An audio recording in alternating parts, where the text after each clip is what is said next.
everyone. I think, we always call this the graveyard shift. Maybe we need to change that language. And a lot of you who know me in the spaces will always say we need to start languaging ourselves. So perhaps we're going to look at it as the energizing shift because we just had lunch, right? We had something good to quench our thirst and we had some lunch. Mosima, you want to? That's a while. Thank you. Um, Yeah, so I think we're going to shift a little bit. First of all, this was not how we planned this to go. We wanted to do a roundtable, and then we were asked by the organizers to possibly do this as a um, critical discussion. And right now, I think it's apt because we've been hearing a lot, and I think there's a lot of you that got some ideas already stemming within your bodies in the space, and perhaps you want to be able to um, unpack that or just explore that a little in the moment with others as well. So I'm going to take you through very quickly what the project we were involved in and the argument that we draw from that project into this community to speak about academics and students co-creating learning, teaching, and scholarship together. Before I go there, as may introduce Mosima, she was one of the international relation master students that joined the project. And we have Lesego, her colleague, another master student as well, who's online. This is a hybrid session, so we have an online community as well. I just want to shout out to everybody there. And I just want to thank my CLTD colleagues that are also helping me in the online space to do some of the facilitation as well. So thanks everybody for the help. And yeah, I'm going to move on. Right. So, what is the COIL project? Perhaps many of you around or adverts are involved in certain COIL projects. It's not new, it's been there for a while. And it's a collaborative online international learning project. So, we were approached in December by a colleague in China, and the expression was join us. We want to work on a project together. The conceptualization led to thinking about a big core project around an enlightenment of different knowledges, voices from Africa and Asia. The partnerships then involved Kenya, China, South Africa as well. What happened was that we were paired with Kenya, that's Wits University, Kenyatta University, and we went into the project space known as the COIL Team 3. Academics then within the project brought 3 of their students because we had to work within spaces of our own curriculum. We were going to draw out 6 weeks from our curriculum and be able to share this across the context and work with the students there as well. Unfortunately, we had challenges right from the beginning because of the contextual variations between the 2 universities. The biggest one being the Almanac. They have 3 terms, and we have different semester blocks. So while they were going to go onto holiday as well, we were still having campus, and we thought, what now? That's when we shifted into looking at it from a postgraduate perspective. COIL around the world is done with undergrad curricula. But we didn't want to give up the project, and we went into looking at the postgraduate curriculum. And that's how we have the students that came from the PGDIP, that in higher education that I coordinate, and we had students come from international relations at Wits University. The students from Kenya were made up of master students from education. And we came together and we looked at digital democracy. How does that contribute to areas? What does, and it was mentioned this morning, what does social activism look like across the spaces? How do we use social platforms in order to enhance, influence, shape social activism for that matter? what was very important with us in the postgraduate space, looking at all of us and what was important to us, was all of us were in the research space, inclusive of the students as well. And so it was using the knowledge focus of digital democracy to enhance our research skills, opportunities for us to relook at ourselves as researchers and our practices as researchers as well. Okay. We struggle with this. There we go. So this is what the curriculum looked like. We took out 7 weeks. Of course, that got extended because one of the things we didn't do, we planned as normal as academics, very determined curriculum. It's going to go well, you know how we plan, and what's planned is not enacted often. So we hit challenges and we had to extend ourselves in terms of the time as well. But you would note again that when it came to each week, it was designed and facilitated by an academic as well as a student that was in the process. And when we went into the groups, those sort of roles devolved into us just being little groups, becoming circles where each one was learning and teaching within the group environments as well, beside who was doing the facilitation. Um, yeah, and like I said, we had challenges, there were experiences and opportunities as well. Of course, as you would all say, if I had to ask you if you're ready to jump in and do something like that, and we're so glad the arts gave us that example of them working with anthropology. But again, we had the question around why are we not doing interprofessional collaborations with our curricula as well. So if we have to ask ourselves the question, are we ready? Can we go there? One of the first things you're going to tell me is time. We don't find the time to get together to plan. I mean, we don't find that time to do departmental planning, and bringing this on. What does that mean? Again, there was no time. We had to stop the program in order when we noticed things were not going right, and review what we put down as the plan and rework this. Have more thoughts come in and then rework what we're doing as we're going along the weeks. And of course, like I say, I'm going to go into my reflections right now, and then Mosima and Lesego will come in. But one of the biggest things for us was it made us realize the characteristics we put on, not only as researchers, but also as academics, as facilitators. The determinism that we sometimes want to shed off, but we unconsciously embody in certain spaces. I think we've been so socialized into some of the deterministic ways of being the teacher or the facilitator or curriculum designer, that when confusion and uncertainty hit us, it really hit for a moment. And we had to really take a stand back and ask ourselves again, what's happening here to ourselves in terms of the discomfort and the confusion, and not trusting others in the space, because we very often can only trust ourselves. It's so hard to give and trust others with certain things to do. But one of the biggest lessons we took away is that we had to rethink the characteristics we embody, not just as teachers, but as researchers as well, because higher education has become complex over the years. We're living in a complex environment, we are practicing in a complex environment, and uncertainty is there. The unknown is a common reality, and grappling with the messiness actually led us to a lot of growth.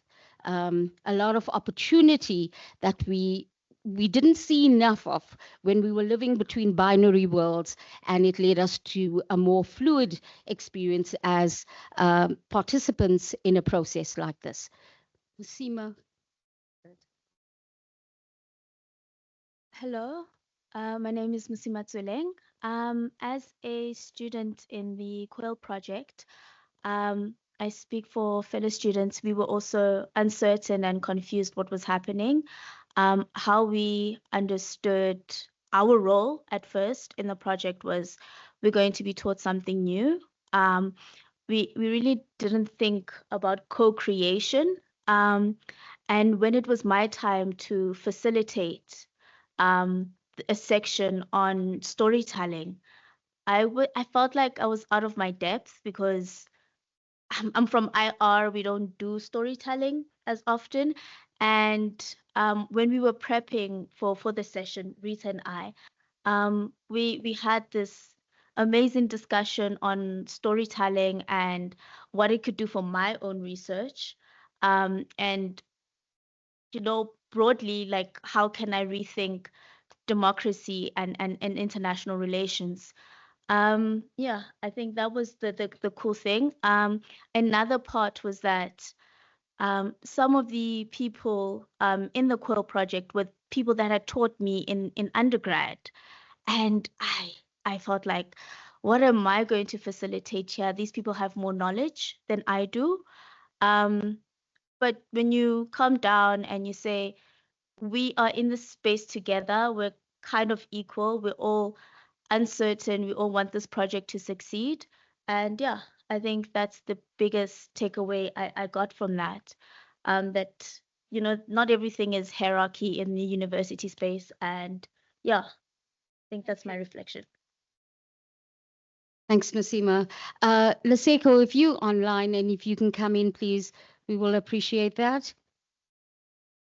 How would we would how would we facilitate that? Oh, thank you.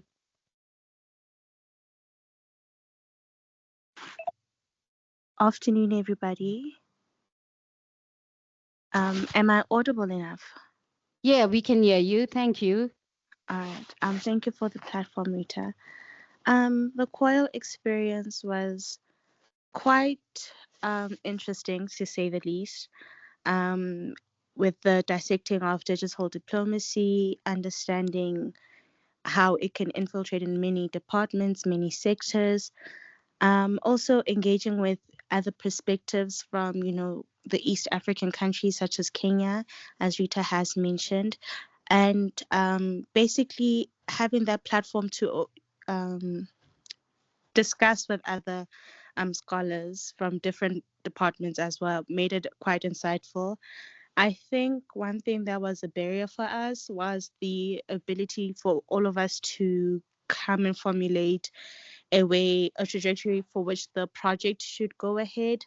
As Mosima has mentioned, that being part of the IR department, we're not much of a storytelling faculty, but that aspect that we had with Mosima presenting the storytelling showed us that we can, infiltrate such aspects within our own department, our own faculty as well.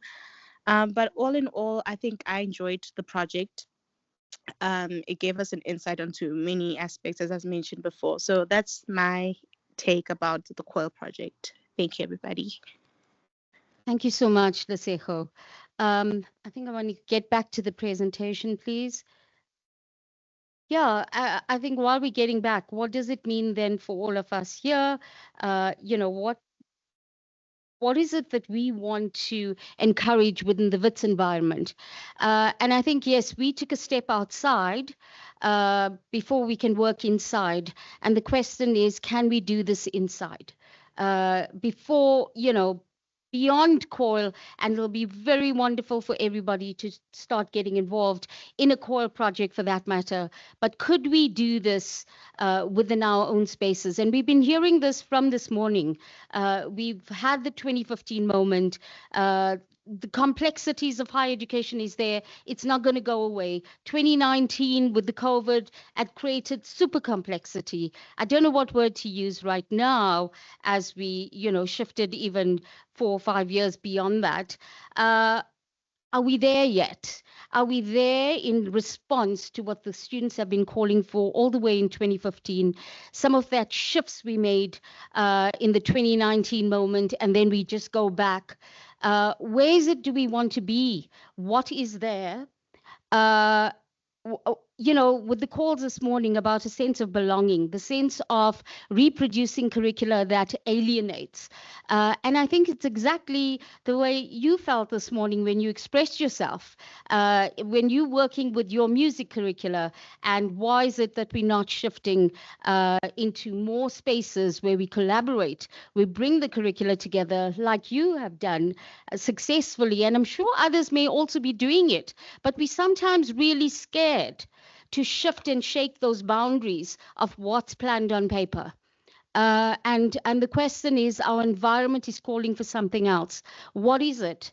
What are some of the things you think, after the conversations you've heard today, that you can boldly want to take the courage to be able to go and do? It may not necessarily be more trans or cross or interdisciplinary work. I heard something very interesting at the Clinical Education Symposium yesterday, and maybe it may be language to you, but I heard the idea of the interprofessional curricula. What does that mean when within our same discipline, there's so many different streams or fields, and we're not even bringing that together? So we're reducing that opportunity for the whole being. We spoke so much about body and space. How do we bring the body into the curricula? And what are some of the changes we want to see going forward, where there could be, as the speaker mentioned this morning, that a lot of learning and teaching is taking place beyond the boundaries of planned curricula. So I think what we're going to do to move into discussion very quickly is, you're going to bear with me, please. I'm going to get you a little bit disrupted. I know many of you, the room is starting to go low. You are perhaps losing some energy. But what I want us to do is if we can group ourselves into, we're going to use the spaces of this room. So thank God there was a conversation about spaces and movement. So we're going to change the energy as we move. And if you can please, in small groups where you can have conversations, converge. Perhaps we'll use the corners, the corner there, here. We can use here, there. Guys, if we stand up, we'll create that space we want, and we'll create the small group spaces, and so we can dive into conversation. The conversation you're going to have is around these two questions. Are we ready? Are we courageous to shift? And the very valuable one, very often we're not ready because we feel the conditions are not there for us. So what are those conditions that we want to have to get us ready and get us going? And what could be the possible barriers? Lesego, I'm hoping that you, Nazuka, and Zama would be facilitating the online space. Guys, if we can get up, please, and move into these little sort of group spaces that we can take up this conversation. Thanks.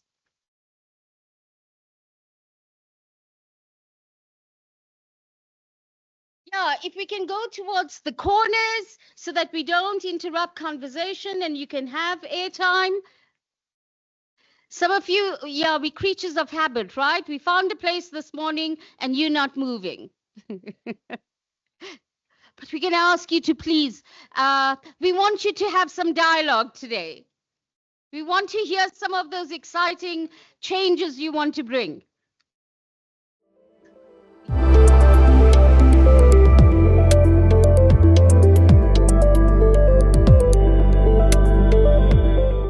Sorry, can you hear me now? So we had a conversation, rather. We looked at the conditions first and then conceptualized the barriers. We looked at some of the conditions in order to meet co-created inter, trans, multi, and cross-disciplinary curricula. There needs to be one alignment. And there were a bit of an example that was given where two courses of the same duration, similar concepts, were able to come together. The example was School of Education and just speech therapy. And what happened was, what was a success there is that there was alignment. The second other condition we found, there were three in total, was skills. Interdisciplinary and transdisciplinary skills are needed across the stakeholders. And I'll get into sort of my last statement, what we think it means. There also needs to be an initiator.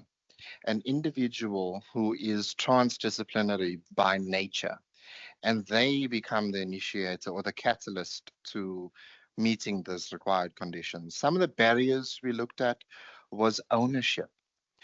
In the university systems, where does the student qualify? Do they qualify in the School of Physics, or do they qualify in the School of Mathematics if they're doing a interdisciplinary kind of qualification? And with that, our systems, incentives. Who gets the incentives for graduating a student of a particular discipline? Well, transdiscipline. And then we looked at, in terms of teaching and learning, there's this self actualization and identity misalignment because we are laden in our discipline. You know, we coated from undergrad, our first to third year, we steeped in our disciplinary knowledge. And then now we're coming to teach transdisciplinary sciences. Um, does that person have the ability, and is it easier to do that? And then we looked at assessment. Who assesses transdisciplinary and interdisciplinary work? And in the end, we looked at it and said, this is a huge problem. We recommend the university start the School of Interdisciplinary Science. And that was the end of our Good one. discussion. So that was a great suggestion, and hopefully there's an initiator to take it up. Okay. And once you get all the other parts right, then we're going to get a paper that helps us as well. Yeah. So thanks for taking up the challenge. But no, thank you. There's a really valid points raised. And I think one of the things that this group may have went too quickly was the entire qualification and looking at it from an entirety as well, and what could be the opportunities, but at the same time, what are the conditions needed for us to shift into that way? And again, you can hear it's not saying the doors are closed. We're just opening the opportunity to say, how do we work with this? What could some of the things we preempt, and how we start to think about it, particularly if we have people interested and wanting to initiate?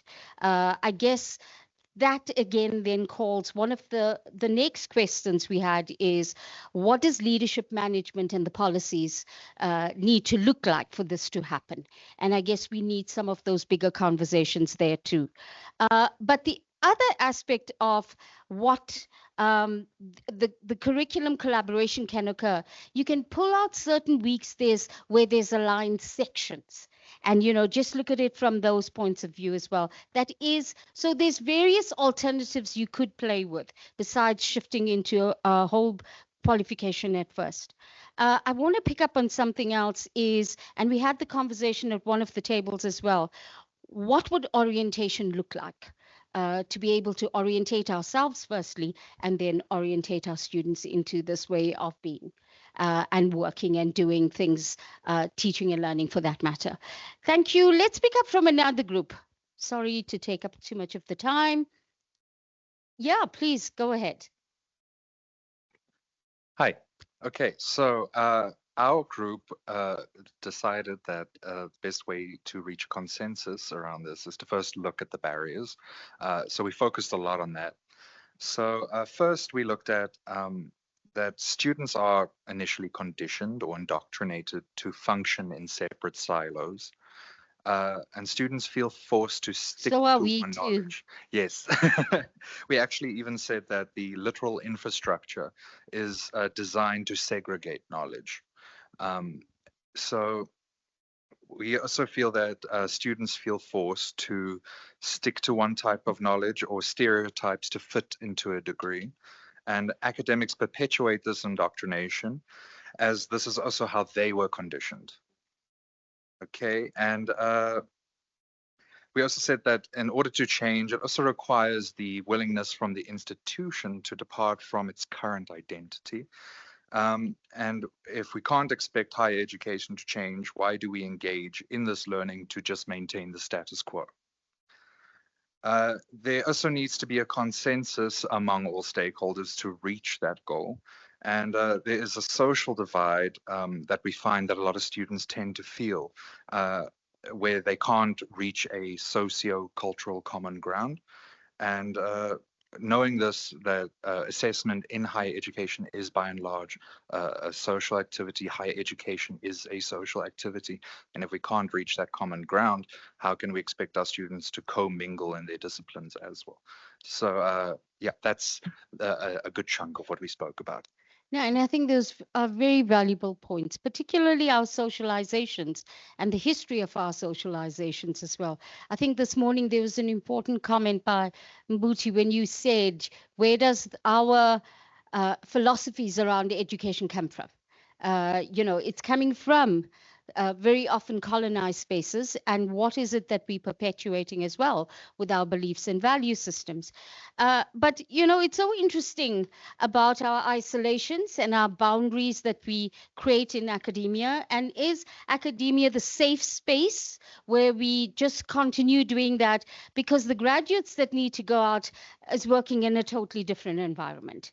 The team spaces, the integrative, the interprofessional thinking, it's happening very differently outside, particularly with the increase of technology, with digitization, with the new ways of where career variations are also going. So it's important for us to also start to think about it, despite saying there are challenges, there are barriers, and I guess we need more time to do the thinking, and we're not afforded that time very often. Where do we even steal time for that? But why aren't we afforded it in a, proper institutional way that here's curriculum time, do the thinking for these things as well. Another group, please. Could we take some comments from the online space, perhaps? They were also engaging. Okay. And the time is up as well. But can we please put your thoughts and ideas in the Padlet? It'll be wonderful if you can take a picture of some of the notes you made and please input it there. One of the things we are aiming to do, Fatima, is to have some follow-up conversations, I hope. But we're thinking about taking these conversations further during the year as well, and getting ourselves to maybe find time to do some of the thinking. The online space, anybody from there, please? Anyone want to come in? Any hands up? Yeah, Summer, please go ahead.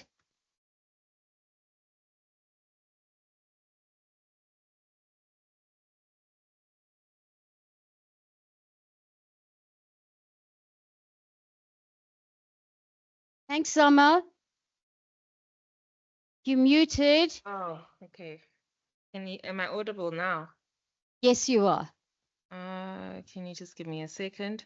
Okay, so what came from our space is that the academics felt that there needs to be respect and recognition across all disciplines so that there's successful collaboration in the sense that they're not feeling undermined or diminished in terms of the cross disciplinary curricula, and they also Not hearing you, Summer. really champion these cross curricular initiatives in the sense that they create these enabling maybe policies or frameworks that support this cross-disciplinary curricula. And they also felt that there's a need for a platform that encourages this visibility, and so that this curriculum innovation is recognized and valued, because we know that in a research intensive institution, you find that sometimes teaching can be overlooked, which can limit the willingness or even the motivation to want to engage in these co-creations or interdisciplinary curriculum initiatives. So yeah, that's what came from us, Rieta. Thank you so much for that, Zama. Again, for the online space, if you can input, your ideas. And for the rest of you, we have to end. We've come to that part of the program, but we will pick up the conversation again and, start thinking about this. I hope it's got you to start thinking as well and pick up further conversation in the area. Thanks.